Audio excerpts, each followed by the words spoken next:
The National Weather Service in League City has issued a severe thunderstorm warning for southeastern Fort Bend County in southeastern Texas, northwestern Brazoria County in southeastern Texas, until 5:30 p.m. Central Standard Time. At 4:56 p.m. Central Standard Time, a severe thunderstorm was located over Fairchilds, or 8 miles south of Rosenberg, moving east at 40 miles per hour. Hazard, 60 miles per hour wind gusts and quarter-size hail. Source, radar indicated. Impact, hail damage to vehicles is expected.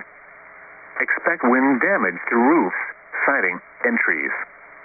Locations impacted include Sugar Land, Missouri City, southeastern Rosenberg, Stafford, First Colony, Meadville, Pleak, Fairchilds, Bonnie, Thompsons, Greatwood, 5th Street, Sienna Plantation, Riverstone, Brazos Bend State Park, New Territory, and Roshren.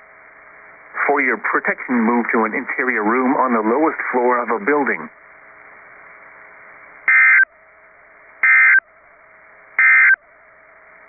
At 4:39 p.m.